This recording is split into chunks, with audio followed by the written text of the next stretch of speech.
여러분 안녕하십니까. 장마가 물러간 자리에 폭염의 위세가 대단합니다. 올여름 온열 질환자는 1,100명을 넘어섰습니다. 폭염 사망자도 13명, 작년의 2배에 달합니다. 그제 하루에만 야외 작업을 하던 농민 5명이 숨졌는데 모두 70대 이상이었습니다.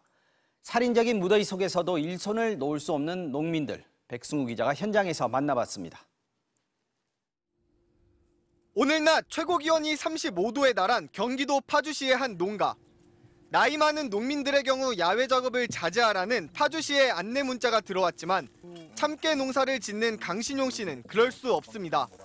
한 2, 3일만 넣어줘도 바닥에 다 떨어져 버리고 사람 볼 건 없는 거지 뭐.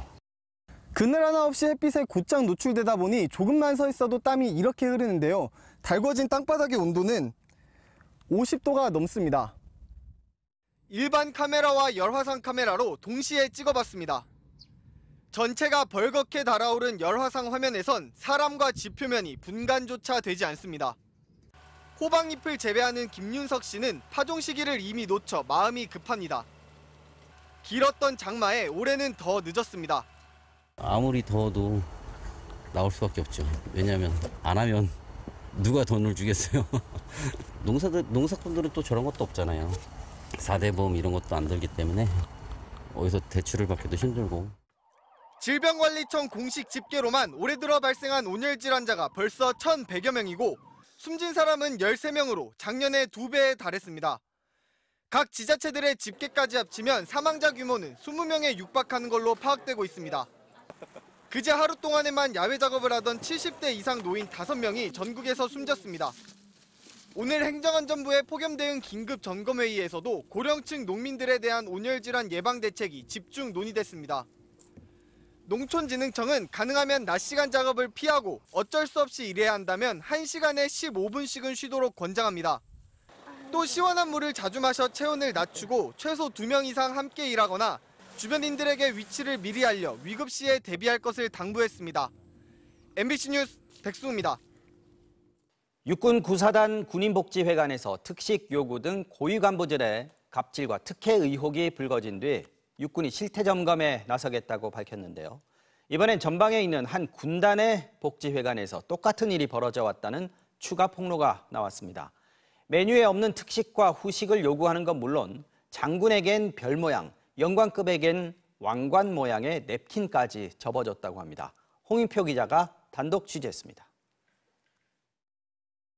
별 모양으로 접힌 빨간색 냅킨이 식탁 위에 올려져 있습니다. 전방의 육군 모 군단 복지회관에서 장성급 지휘관에게만 마련한 특별 장식입니다. 대령급 간부는 왕관 모양 냅킨이 제공됩니다. 회관을 담당하는 병사들이 지휘관이 올 때마다 계급에 따라 하나하나 정성껏 접은 겁니다. 특별 대우는 이뿐만이 아니었습니다. 제철 과일과 떡, 과일차 같은 후식은 고위 간부들 식사 때만 대접했고 메뉴판에 없는 특식 주문도 있었습니다. 군단장 같은 장성급 지휘관이 예약하면 음식 위치가 적힌 종이까지 마련해 준비했고 장어구이나 보거지리탕, 낙지탕탕이처럼 메뉴에도 없는 특별식을 만드는 건 요리 경험도 없는 관리병들 몫이었습니다. 지난주 육군 구사단에서 회관 관리병들에게 특식 요구를 하는 등 논란이 일었는데 이번엔 그보다 높은 군단에서 똑 닮은 폭로가 터져나온 겁니다. 육군은 앞서 특별 점검팀까지 꾸려 대응에 나섰다고 공언했는데 각급 부대에서 운영하고 있는 모든 복지회관에 대해 회관 관리병 등 운영 인력의 애로 및 건의 사항을 수렴하는 등 정작 현장에선 점검에 앞서 병사들을 압박했다는 의혹도 제기됐습니다. 육군 본부에서 회관병들을 상대로 설문조사와 면담을 나온다고 하자 간부가 병사들을 집합시켜 입조심하라, 우리는 잘못이 없다고 주의를 줬단 겁니다. 한 관리병은 고된 업무 탓에 스트레스성 위염과 손목 통증 같은 질병을 얻기까지 했다고 MBC에 전해왔습니다. 병사들을 갈아넣는 방식으로 불필요하게 호화 만찬을 하는 거는 군 수뇌부 스스로도 알고 있습니다. 마음대로 아무 일에나 갖다 쓸 수 있다라는 인식부터 버려야 됩니다. 육군은 이번 의혹과 관련해 현재 특별점검팀이 실태조사를 진행 중이라고 설명했습니다. MBC 뉴스 홍익표입니다. 오송 지하차도 참사가 벌어진 다음 날 충청북도가 김영환 지사의 고향 마을 도로의 정비공사를 발주했다는 소식을 전해드렸는데요. 이 정비공사를 결제 없이 발주한 직원이 직위 해제됐습니다. 그런데 김영환 충북지사가 참사 전날, 그러니까 재난 대응 최고 단계가 발령된 날에도 자리를 비웠던 사실이 확인돼 논란이 커지고 있습니다. 김대웅 기자가 취재했습니다. 오송 지하차도 참사 다음 날인 지난 16일 충청북도 도로관리사업소 한 직원은 결제도 받지 않은 채 급경사지 붕괴 위험 지역 정비공사를 발주합니다. 실종자 수색에 비상이 걸린 상황에서 절차까지 어긴 채 왜 사업을 발주했는지 의혹이 터져나왔습니다. 공사 예정지에서 건너편에 김영환 지사와 가족 소유의 땅이 있어 의혹은 김 지사를 향했습니다. 이와 관련해 충청북도는 감사를 벌여 해당 직원을 직위 해제했습니다. 담당자가 다른 입찰 공고를 할 때도 나중에 결제받은 일이 많았다면서 어떠한 외부 압력도 없었다고 강조했습니다. 신속한 사업 추진이 필요하다는 계약 담당자 판단으로 상급자 지시 등 외부 압력은 없었던 것으로 확인되었습니다. 그런데 김영환 지사를 향한 또 다른 논란이 터져나왔습니다. 지하차도 참사가 일어나기 전날인 지난 14일 충북에는 재난 대응 최고 단계인 비상 3단계가 발령돼 있었습니다. 하지만 김영환 지사는 서울에 갔던 것으로 확인됐습니다. 오후 3시 19분에 청주에서 출발해 저녁 7시에 서울에 도착했고 인테리어 디자인과 개발업체 대표를 만나 공약 사업에 대한 조언을 구했다고 충청북도는 해명했습니다. 전문가들은 정말 만나기가 어렵습니다. 저희가 몇 번 컨택하고 노력해서 겨우겨우 잡은 스케줄인데. 하지만 가장 위험한 상황에서 도지사가 6시간 넘도록 자리를 비웠던 겁니다. 야당에서는 김 지사가 서울에 가서 누구를 만나 무엇을 했는지 밝히라고 요구했습니다. 당연히 관내에 있어야 하며 관할구역 이탈은 직무유기와 위법의 소지까지 발생할 수 있습니다. 이에 대해 충청북도는 행정부지사가 상황 관리를 해 문제없고 김 지사가 만난 전문가가 누구인지는 공개할 수 없다고 답했습니다. MBC 뉴스 김대웅입니다. 서울 서초구의 한 초등학교에서 20대 교사가 숨진 사건과 관련해서 경찰이 숨진 교사의 휴대전화 통화 내역을 분석했는데요. 이 숨진 교사에 반해서 한 학생이 다른 학생을 연필로 다치게 하는 일이 벌어졌고 이 사건과 관련해서 학부모와 여러 차례 통화를 했던 사실이 확인됐습니다. 교사들은 숨진 교사가 민원에 시달렸던 거라면서 철저한 진상규명을 촉구했습니다. 전동혁 기자가 전해드리겠습니다. 숨진 교사가 맡은 학급에서 한 학생이 연필에 긁혀 상처를 입은 이른바 연필 사건이 발생한 날은 지난 12일. 학교 측은 상담 일지에 다음 날 학생과 학부모들이 만나 서로 사과하고 원만히 넘어갔다고 기록했습니다. 그런데 사건을 수사하는 경찰은 숨진 교사의 휴대전화를 분석한 결과 화해 이후에도 해당 교사와 학부모 사이에 수차례 통화가 있었다고 밝혔습니다.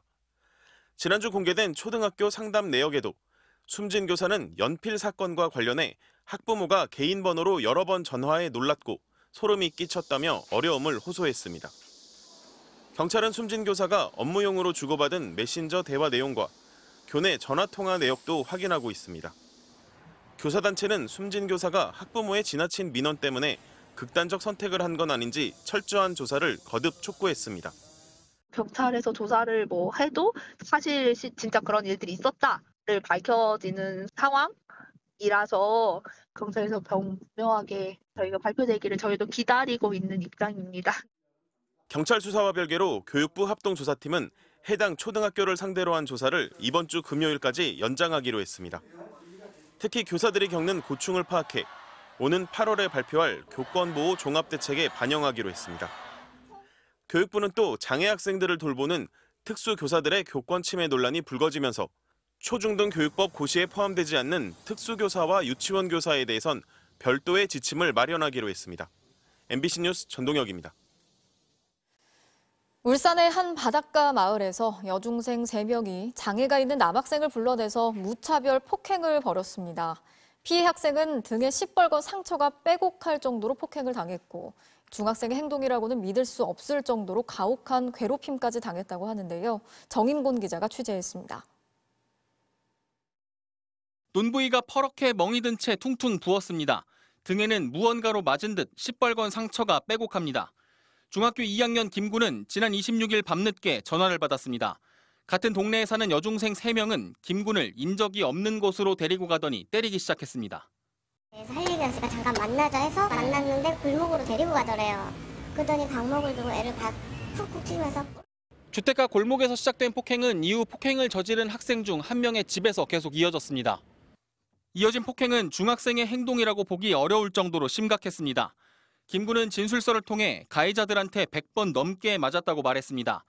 옷걸이와 라이터로 때렸고 라이터로 몸을 지지기도 했다.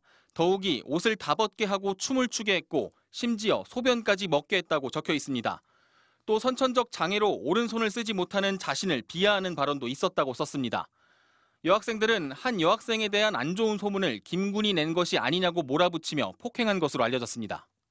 아무리 어린애들이지만 어떻게 애한테 그런 짓을 시켜. 얘가 죽을 죄를 진 게 아니잖아. 무려 3시간 동안 폭행과 성희롱, 장애에 대한 모독까지 당했습니다.